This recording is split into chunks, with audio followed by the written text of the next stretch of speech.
Hello and welcome to the Full Plate Podcast, where we're talking everything sports. Now, we're gonna get started with some college football, and so this week in college football is college football rivalry week, and it's gonna be a good one. You have a couple really good matchups. Probably my favorite one coming up is going to be the Michigan-Ohio State. Yes, I as a Michigan fan really look forward to that. I've memorized all the percentages of them winning. Michigan has a 55.4% chance of winning this week.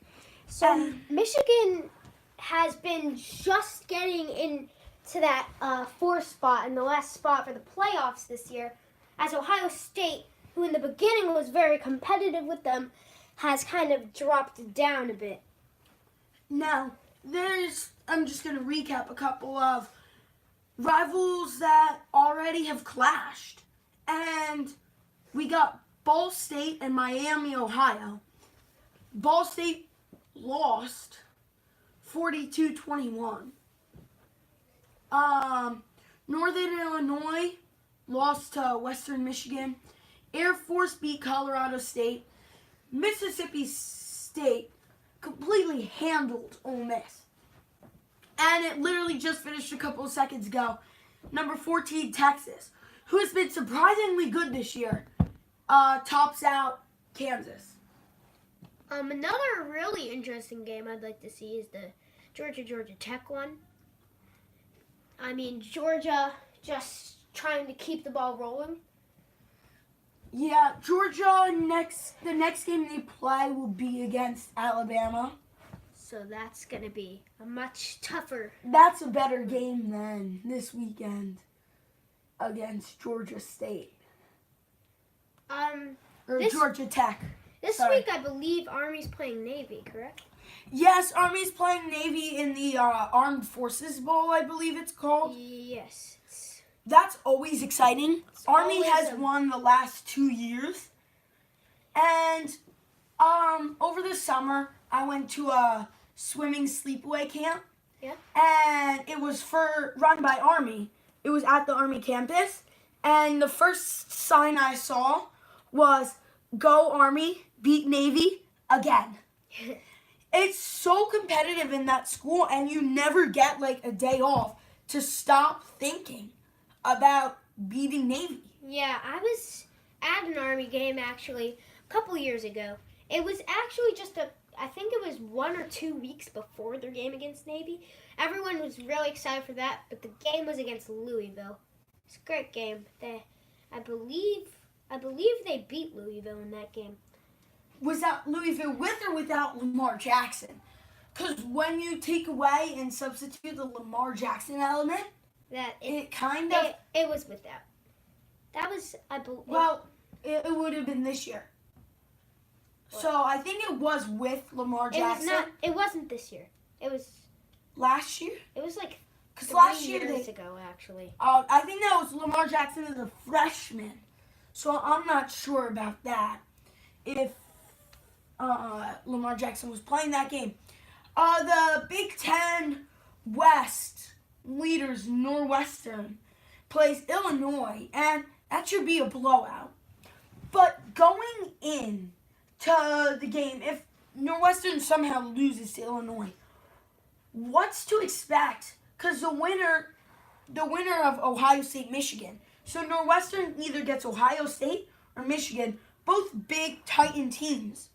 They're already, whoever wins the Michigan-Ohio State game, is already projected to cruise over Northwestern. I mean... But if Illinois wins, how much more do they allow the cruise?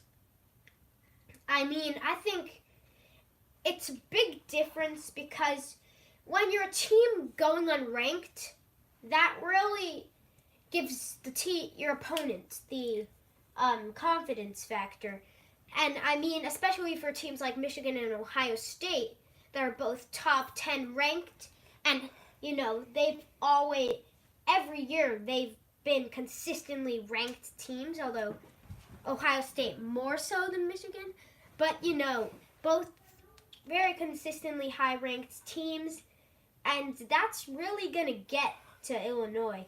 I mean, Northwestern, I think against Ohio State, they would have a chance. I mean, again, Michigan and Ohio State are both really, really good teams. 2 weeks ago, would you have said Northwestern had a chance against Ohio State? I would say, I'm not really sure, because that's right before there were some of the issues. But, I mean, I wouldn't really say so. Ohio State, I mean, knowing how good they are now, I mean, they were just cruising through, and I think that would be a bit of an issue. Now, just to rub it in to all those Ohio State fans that are watching this, because I'm a Michigan fan, you beat Maryland because their quarterback didn't understand the wide receiver. Okay. Maryland is not a good team. Go Blue. Let's not lose a lot of our viewers, okay? Okay, anyways. With the playoffs, I mean, do you think there are going to be any big changes with that top 4 before we get there? Unless Michigan loses this week. Not really. So Michigan would lose. Let's say in the rare occasion that Michigan lost. Georgia would take it and it'd be untouched. Nobody else would go unless Georgia lost. So really, if Oklahoma wins this week, they're going to be in the college football playoffs. Unless Georgia can upset Alabama. I mean, even if Michigan lost this week, Georgia has next week where they're gonna lose to Alabama. Sorry, Georgia fans, it's gonna happen. Which is like, if you're Oklahoma, all you gotta do is beat number 13 West Virginia, who I did not expect to be good this year. But they came out and they were shooting, and I don't know how they lost to, I believe it was Oklahoma State unranked. Also, I really think that West Virginia, you have to point a lot of their success to good coaching. And their quarterback. He's doing really good. He's Heisman candidate. So I'm going to say with the rankings, Alabama and Clemson could switch with 1 and 2. I don't know. I mean, if they both went undefeated, Auburn's a better team than South Carolina. And Georgia is a better team than Pitt. I mean, this is just going if Georgia can upset Alabama. And although it's most likely just not happening, the Bulldogs are very good. And so there's a much better chance of them beating Alabama than Pitt beating Clemson. Yeah, but you can't take down the Tide. Well, either way, I just really think Alabama and Clemson have the two seeds locked up. Notre Dame, I think you've got to say they really don't play anybody good. They play USC this week. And there's really nobody that can really stop them. I mean, they play USC, who I believe ESPN said the other day lost to every team in California over the course of 2 years. That's UCLA, Cal, there's one more, I believe. They lost to another one. I'm just saying with Notre Dame, obviously, going into the season, Notre Dame's going to do well. But I'm a little surprised about how well they really did this year. I mean, they're shooting for the playoffs. Notre Dame is always a really good team. But they're not always a playoff team. Yeah. So. They're always like a 18, 19. Sometimes they'll be at the 10 or something. Yeah, but this year at number 3. They've really been killing it this year. Michigan's only lost to number 3 Notre Dame. So if Notre Dame somehow loses to USC, are they out of the playoffs? Obviously, that has to depend on how the teams around them do. Okay, so let's say every other team around them wins. Still in? Because they have wins over good teams. They beat a playoff team if Michigan wins. That's their true. Next 1, maybe 2 games. I mean, if everyone around them wins and they lose this game, I'll say maybe they go to the 5 and Georgia slips in at the 4, Michigan moves up to the 3. But I wouldn't, even if that happens, Would you put Oklahoma at number 5 and put Notre Dame at 6? I'd have to keep Notre Dame at the 5 if that happens. And I wouldn't count them out. I think you have to give them a chance in the next week. Say they completely blow out. This is Notre Dame's last game. They blow out their opponent next week. This is their last game. They have to, or this week's their last game. This is their last game this week. So it's really do or die. Notre Dame, USC. I mean, Saturday, 8 p.m. Yeah, so I would not be too worried, Notre Dame fans. I know there's a lot of Okay, now, question. If you're college game day, what game tomorrow are you covering? Because there are a bunch of really good games. Oklahoma, number 6, Oklahoma, 13, West Virginia, 4, Michigan, 10, Ohio State. Another good one, 7, LSU, 22, A&M, Texas A&M. What? I'm sorry, I don't believe my eyes. Utah State, number 21, against number 23, Boise State. I mean, obviously there are going to be some games that are very close. Oh, but 16, Washington, 8, Washington State. And I know there are going to be games closer than this, but no game means more and will also be very close than the Michigan-Ohio State game. As I said before, it's gonna be really, really interesting, and it really determines everything else that happens leading after this week. And so this week, primarily tomorrow, is really the big game changer, I think. I mean, there's a lot going on, and things could change drastically. And we know that's happened in the past at Rivalry Week, where everything changes. Shall I remind you of the kick 6? Auburn, Alabama. I believe it was 2016. 108 yards. Best day ever. Well, so I really do think this means a lot just this week. And yeah, that's really all I have to say. What about, let's say,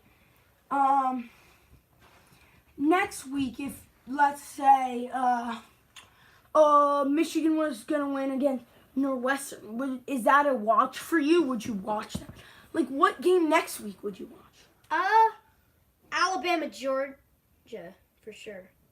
Yeah, that's definitely where game day's coming to. I mean, the Clemson Pitt one, I guess. That's not a bad one. Can't really count that one out either. Yeah, I just don't know. Like, what do you do if... Honestly, I think it's really all about this week. Yeah. I think that's what it's really about, and then it comes up to what can you do to elaborate on your win, and Just- does the committee recognize you? Okay. You really just have to hold on. Now I got right out of this. UCF up 2 places to number 9, jumping Ohio State. That's amazing for me. How do you feel about it? I mean, it is really impressive, but it's a very late, and I think it's very It's impressive. too little, too late. But I feel like. yes. Well, that wraps this segment up, and I think we're moving on to the NFL.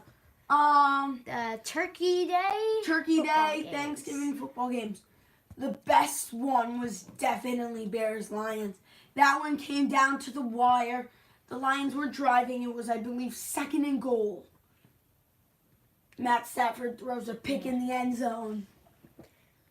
That was Chicago's second pick of the game. Yeah.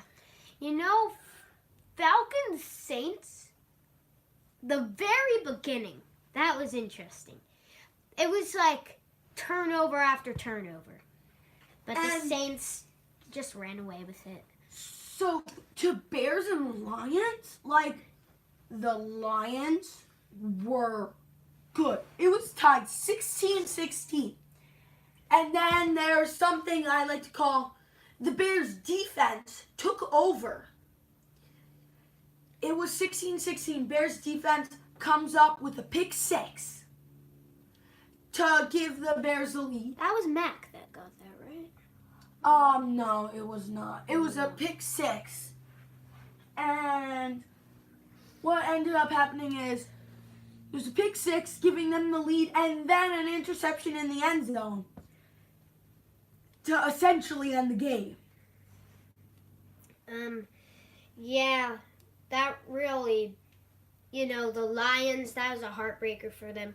But there's always next Thanksgiving for them.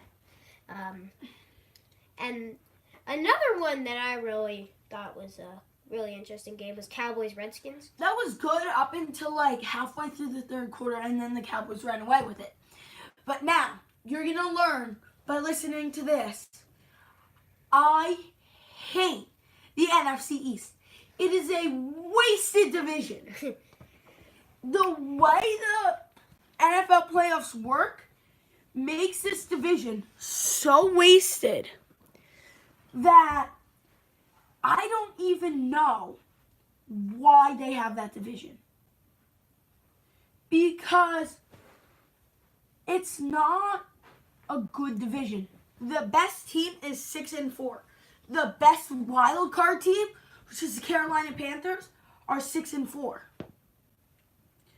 So, I don't know if you like to see these NFC East, but the NFC East is not a good division.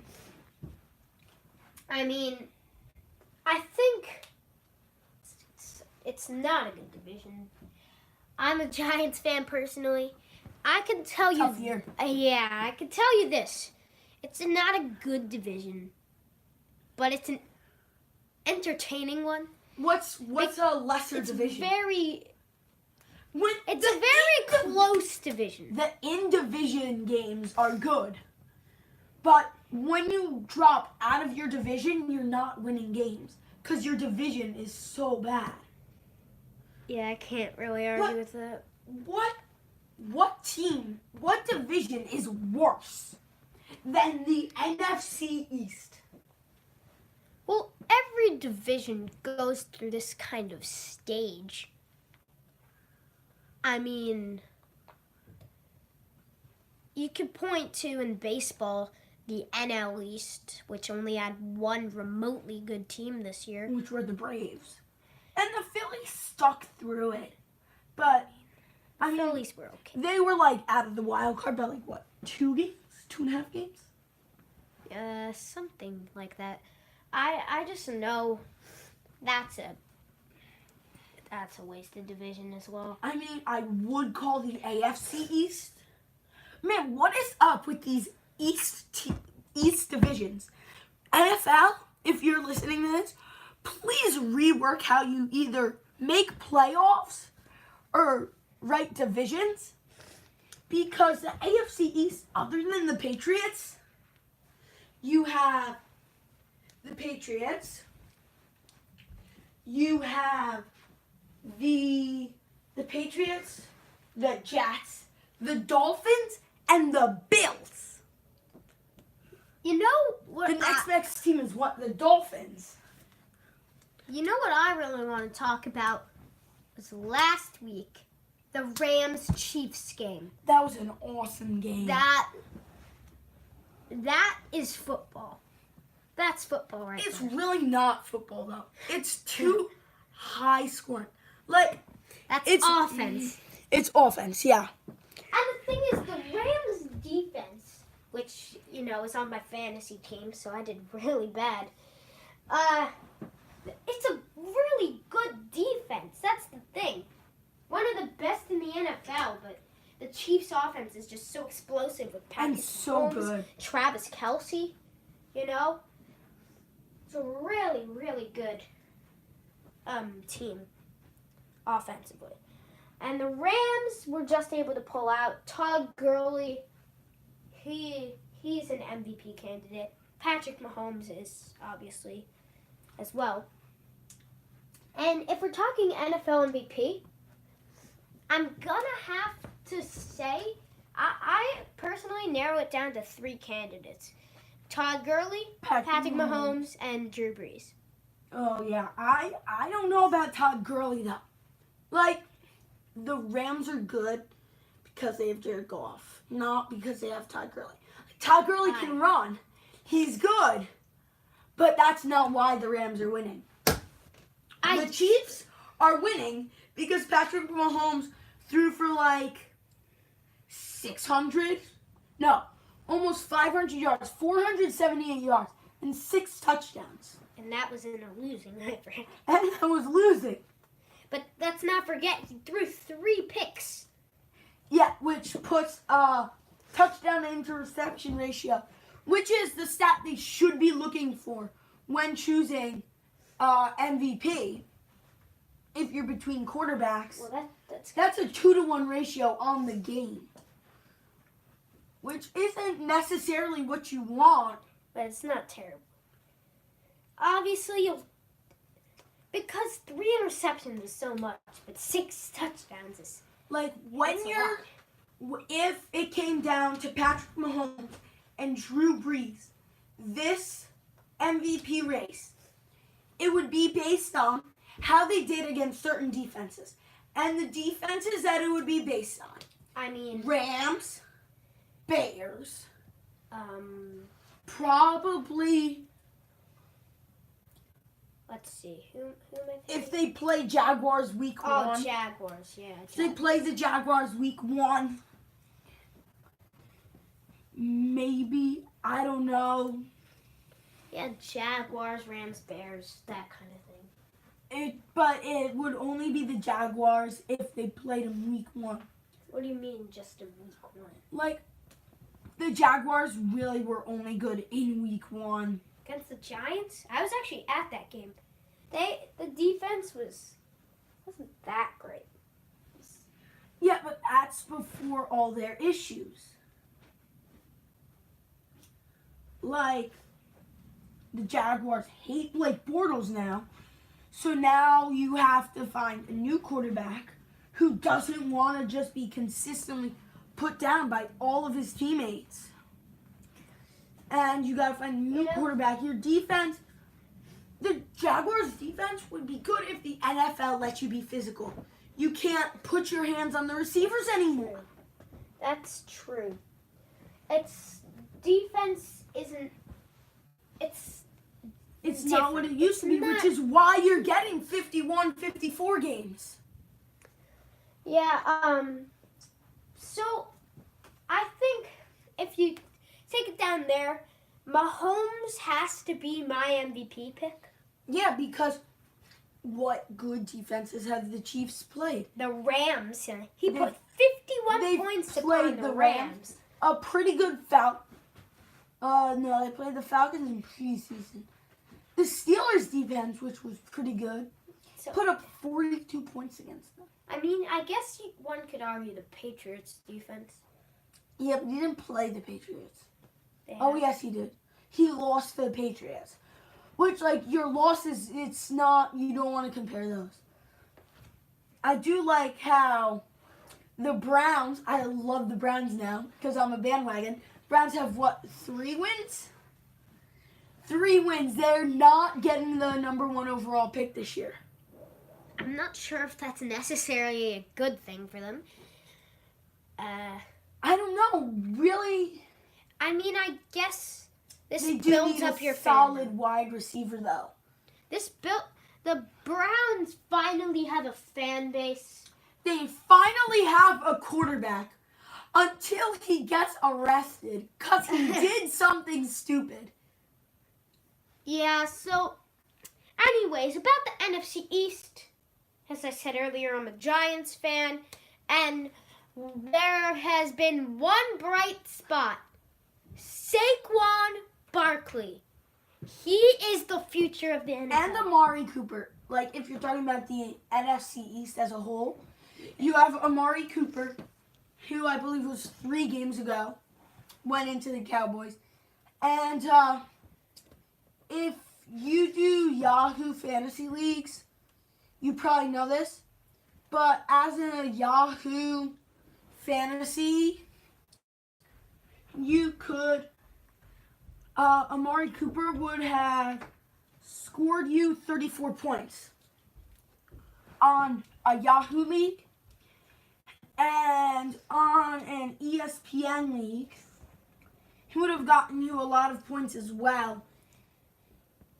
When I'm saying Saquon Barkley, I mean, he's great on fantasy, but I mean, as a Giants fan, we've had a lot of tough times the past few years. I mean, our star player in Odell Beckham Jr. has kind of been a jerk. Absent. And yeah, Saquon Barkley, I mean, it's finally something different. Saquon he's a good person, and he's a great running back. I mean, I remember I saw in week 1, it was his first game, and he got like a 56-yard touchdown, I believe, and I got to watch it. It was amazing. He's exciting to watch. He really is. He makes the Giants a watchable team. Yeah. And, like, it's not that Odell's doing bad. He's doing good on the field. It's Off just the off field the is- field. It's an issue. Kicking the coolers again. Yeah. It's all attitude. That's what's happening. And, like, the NFL players are getting paid $5 million. Like, Le'Veon Bell passed up on, like, $14 million. And he just, like, not enough money? What was it? You know, Odell, the Isn't he highest known like a paid Superman? receiver in the game. As a Giants fan, obviously, at one point, I was totally on the Odell hype train. And I was willing to forgive him for some of his mistakes. But it has gone too far now. And honestly, I think the Giants' best move would be to trade him. We need to rebuild anyways.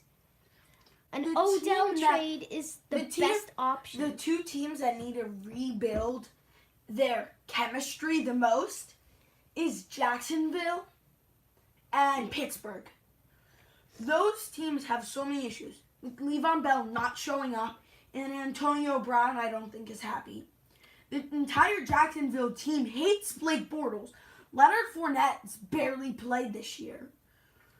I mean, the Giants, it's one guy, but these teams Have issues. It's spreading. So, at the end of the season, Le'Veon Bell becomes an unrestricted free agent. Where does he sign? I mean, there are a lot of options. Let's start with this. for him. Who wants to sign him after all this? I mean, I really think I think everyone deserves a second chance. And I would give Bell a second chance. Ray Rice never got a second chance. If you even remember him. Not really. He was on the Ravens. The year Ray Lewis retired, which was 2014. I mean, Le'Veon Bell, the teams, I mean, which team would you really... I can imagine him. I don't know. Only like the Browns, because that would be a really good pickup for the Browns. The Browns won't be able to pay him enough, though. Yeah. I mean, I think And Le'Veon Bell's going to want to win. I think he could fit with the Titans. It's not where he's going to fit. He wants to win championships. I'm calling it Patriots signing Le'Veon Bell. I could. I'm gonna say for a big name team, the Chiefs. I mean. But the Chiefs have Kareem Hunt.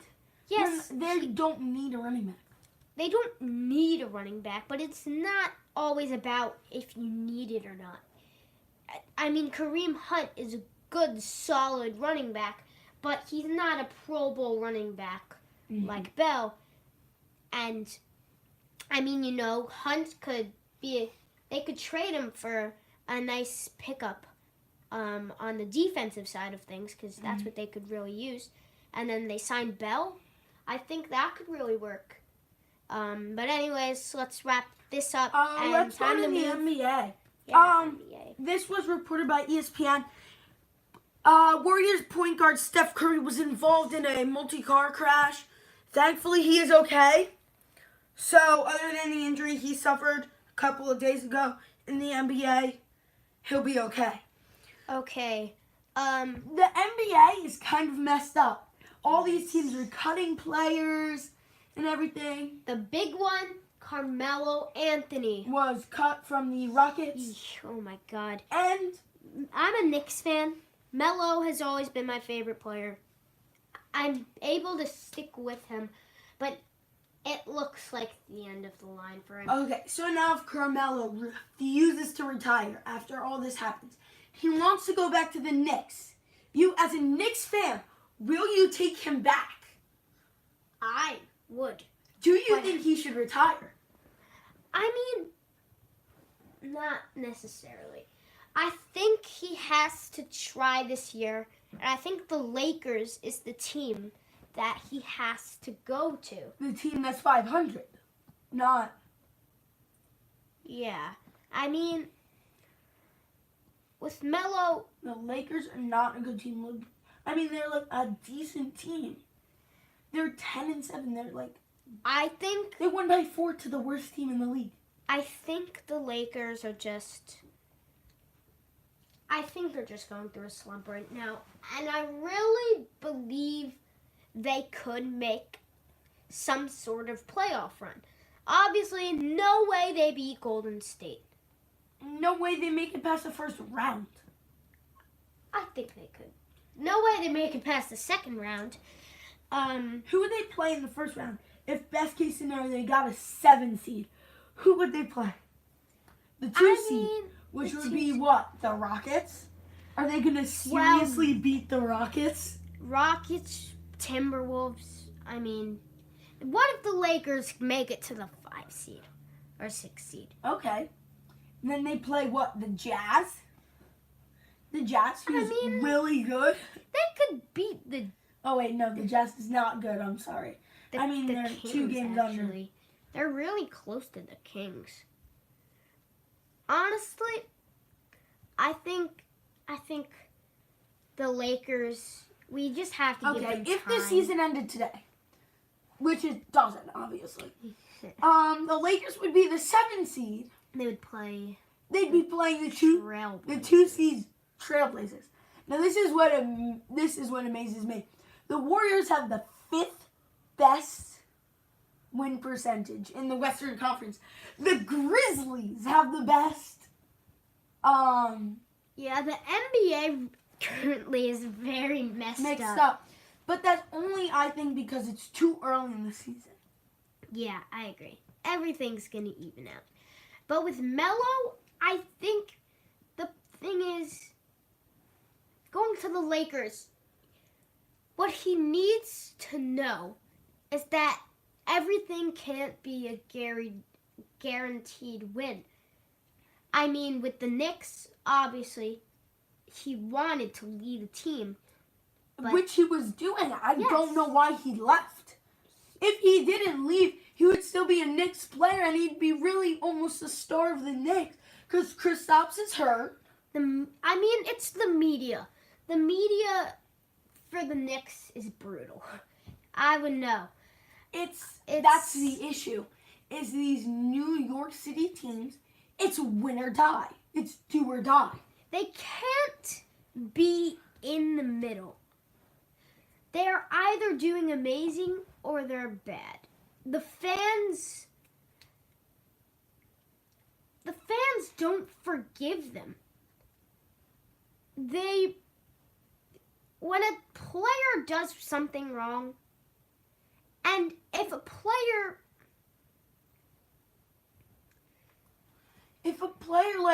it's really just if he one misstep. If he messes up, they want him out. And with Melo, you don't lead him no 500 year.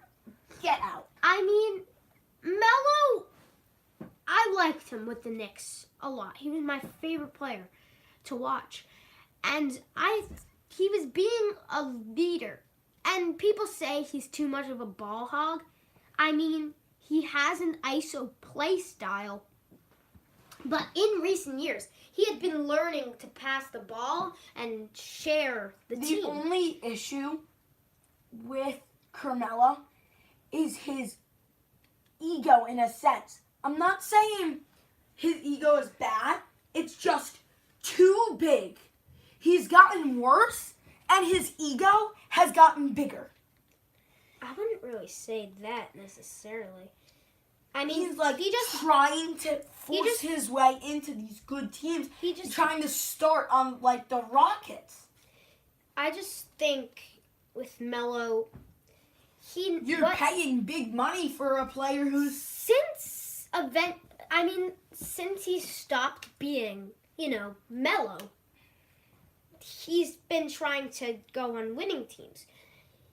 And with the Lakers, it's not a guaranteed win. But if everything goes as well as it really, really could, I mean, I think they could do well. I know we're really early in the season, but based off what LeBron James has done with his new team and how he left the Cavs, the poor Cavs are 2-14. Yeah, LeBron. Is he your MVP even though he's not putting up crazy high numbers?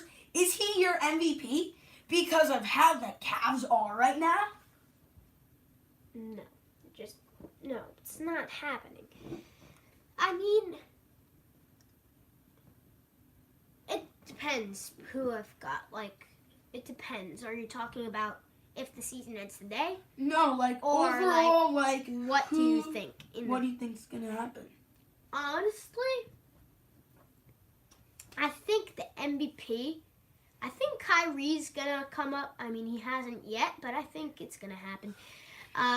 It's just hard for Kyrie too. Ever since he left Cleveland, true. You haven't. All right, Anthony Davis. I think Anthony Davis will be the MVP. Oh, yeah. He's always been so close. He's been right there. I think it's finally time for him to take things to the next level. These poor players since they been traded or got hurt. Carmelo Anthony left the Knicks. Now he's not the player he used to be. Isaiah Thomas got traded to Cleveland and got hurt. Where is he now? I don't even think he's on a team. Kyrie. I know he was on the Lakers last year. Then Kyrie Irving left the Cavs. He's been hurt. We haven't seen him. Is he going to be the player he is? I think not. Who else? I honestly, I think for MVP, it's just about. It's not even about who does good. It's who doesn't do bad. And like DeMar DeRozan, another one, gets traded from the Raptors. He has I think 1 or 2 years left on his contract. As DeMar DeRozan, do you go back to the Raptors? I mean, if they're willing to pay you? That would be the best case scenario. That's what I was hoping for, because DeMar DeRozan is fun to watch on the Raptors. He is. And as a Spur, it hasn't really been the same. Kawhi Leonard. I hate him so much. I used to really like Kawhi Leonard. Since last year, he's been a baby. Legit, he just won't play whenever he doesn't feel in perfect condition. And, he's not even that fun to watch anymore, I feel like.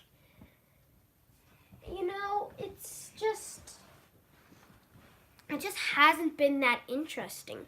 I know, and it's do you want... Well, take a step back here. The Eastern Conference favorites were the Celtics. And they're the 8th seed, edging in that playoffs. I mean, I know it's still early, and they'll probably get bumped up to probably 4. Yeah, I'd say. But I don't see much higher than that. I think they fall behind the 76ers. Definitely the Bucks, who I'm surprised they're the 2 seed, and the Raptors. With the Bucks, there's another MVP candidate, Giannis Antetokounmpo. Antetokounmpo. Antetokounmpo. Giannis he's just a freak of nature. The Greek freak. He's so much fun to watch. He is.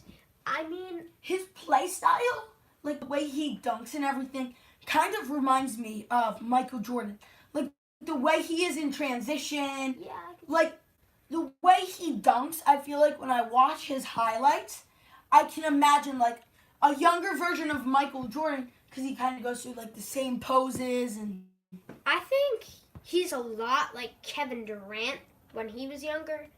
Kevin Durant I don't know what's happening with him anymore. I don't like Kevin Durant. He's not even fun to watch on the Warriors. I don't feel like he was so much fun to watch with him Thunder. And Russell Westbrook with the Thunder was so great. That was and so then good. He moves to the Warriors. Still fun to watch in his first season. It was good. It was fun to watch the Warriors win. It was fun to watch. No, especially because of all the Warriors broke the year the Warriors broke the single season win record. That was before Kevin Durant. They haven't even come close to that with him. I mean, I think what happened when they broke the record... Give it a like if you want Kevin Durant off the Warriors. Yeah, please do. The Kevin Durant experiment... I mean, the Warriors are trying too hard to be a super team. I mean, you have 3 really good players. You have cap space issues. When they broke the record, they had a well-functioning team. Good coaching. On the team, it was players. Steve Kerr in his coaching prime. It was Curry in his prime. Klay Thompson was just starting to get good. Draymond Green didn't have the attitude he had now. They had Andre Iguodala, who was amazing. I really loved Iguodala on the Warriors. He was really fun to watch with them. Oh, he's still on the Warriors, I'm pretty sure. I mean, it was just better when he was, he wasn't a starter all the time. He's always been a 6th man. I don't know why Andre Iguodala is not 6th man of the year. He should be sixth man of the year. He should be a starter almost on that Warriors team before Kevin Durant. Well, he was but there was Harrison Barnes and Barnes. He was good. Traded to the Magic, I believe. I believe he's on the just know Magic. Harrison Barnes. I don't think he is. He's not on the Magic. No, Harrison Barnes is on the Mavs, I believe. He's the either Mavericks. I always get those two teams mixed up. Just the It's always Mavericks and Magic. Yes. You always get them mixed up. Harrison Barnes, yep. Yeah. So DeAndre Jordan switch from the Clippers. yeah, It's another team that's falling apart. The Clippers it seems like they're in a rebuild phase. but they're such a good team this year. I mean, the thing is, they're just a team that's great to see. They're the 4th seed in the West right now, I believe. They're Third the seed. third seed. I mean, they don't have stars. They're just a well-functioning team. They have chemistry. That's really all you need. If you have teams that can just function properly with each other and talking to each other good, then you're going to get winning teams. And another thing I'd like to touch on extremely quickly is college basketball. I'm biggest upset, actually no, I kind of saw it coming. Number 3 Gonzaga tops number 1 Duke. I was so excited, going crazy when Gonzaga won. Duke has just always been at the top for them. I mean, last year in March, they weren't the standout team. That was really Virginia, and they lost to the team I like to call You Must Be Cinderella, UMBC, in the round of 64. Actually, I'm going to describe last year's March Madness as a thing I like to call Loyola Chicago. Final 4 appearance that's true. until they lost to Michigan, my boys, in the Final 4, which was so great. How far they made it, and you could see the passion. Yeah, honestly, that was last year's March Madness was a lot of fun. That was so much fun to watch, except for the finals. Not me the being a Michigan actual fan, I finals. hate not that. And I still have a sour taste in my mouth. But it's not the finals how Michigan lost. It's how much of a blowout it was. It's not fun to see. Yeah, it was so boring. But what wasn't boring was the women's March Madness finals. Yeah, those are always fun now because Notre really Dame can come up and all these new teams can come up and challenge UConn. I know, that was really interesting. I mean, and it hasn't been interesting it has been It's for always the been past 2 years. UConn. But it's been UConn. But then It was even one year they won both, men's and women's. That was so many years ago. Oh, that did happen once. But I'm pretty sure they're the only team to ever do that. I'll give you a quick college basketball score update. Michigan, number 9 Michigan is beating Chattanooga 21-9. UCLA is beating UNC right now 24-17. In college football, there are a couple games going on right now. We have Virginia Tech and Virginia tied at 0. And we have Missouri beating Arkansas 28-0 at halftime. I don't know. Am I watching that 28-0 game? Maybe.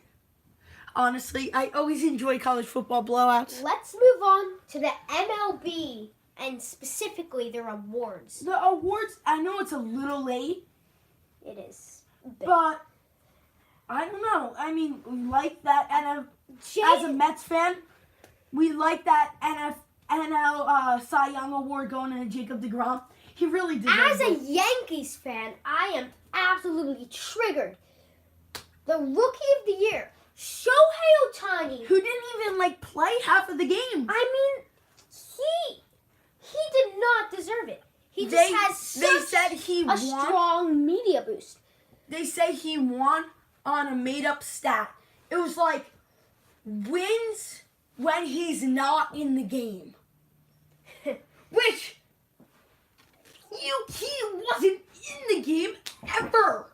He was never in the game, so he gives you wins. If a Shohei Ohtani played, let's say, 10 games, and the Angels were 500 that year, your wins when he doesn't play are super high because he doesn't play. Yeah, well, the thing is, Shohei, I was excited to see him going into the season. I don't think he deserved that AL I believe, MVP, or Rookie of the Year. Rookie of the Year. I believe that he definitely earned himself to be in that final three, third place. And as a Yankees fan, I know more than anyone, and I'm obsessed with the Yankees. I know every stat, really. Miguel Andujar won it. He won the Rookie of the Year fair and square. Do you know the made-up stat of wins when he is not on the field? Miguel Andujar Wins when he's not on the field. That's apparently the only stat that matters to the Gleyber Torres, he played really well. Andujar outplayed him. Torres earned that second spot, but Andujar, he deserved the Rookie of the Year. AL MVP, there's another really, really interesting one. JD Martinez. I thought he earned himself the AL MVP. I don't know. He got a ton of hits. He was second in batting average, second in home runs, first in RBIs. Mookie Betts, his teammate, got it. J.D. Martinez wasn't even in the final three. He was in fourth place in the voting. Mike I believe Trout it was Christian Yelich that won, right? for the NL. And the Mookie Betts won for the A. I believe who would have won in the NL In the NL, other than him? well, there was Nolan Arenado who played good. Matt Carpenter played well. Javier Baez was there, but Christian Yelich, it was all but over. Christian Yelich, definitely. I don't have anything else to really say about him. It's just Mookie Betts pulled it off. It should have been between the two. Betts played really well. It was just those last couple games. The World Series and that AL Championship did not turn out the way Mookie Betts wanted it to. It was after the marathon game that Mookie Betts was 0 for 28 at that point. It was him and somebody else were a combined 0 for 28 in the entire series. Of course, the thing is... Do you want your AL MVP to go 0 and 28 in one of the biggest games they'll ever play? I see your point. I've made up a new stat that the MVP should be decided on. Clutch performances, and the only way you count as numbers. Clutch performances are walk-off home runs, and if they you get a point for every walk-off home run, and walk-off period, and a home run for every World Series hit or playoff hit. But in my stat, the playoffs aren't considered in this. Well, because the playoffs aren't considered for MVP voting, and that's why. But the thing is, if it was based on just clutch, Wilmer Flores of the Mets and Manny Machado would really win those every year. But back to the AL MVP, JD Martinez, it's just First in RBIs for the AL. Second for the AL. Second in hits. Second in batting average. Second in home runs. I mean, compared to Mookie Betts, he only got 80 RBIs. Like 34 home runs, I believe. And he was first in batting average. He was like 10 Now, hits. But, if you're, imagine, because I do like him, he's such a great player. If you're Mike Trout, do you want to leave the Angels because they don't match how good you are? He's such a good player, and they don't match.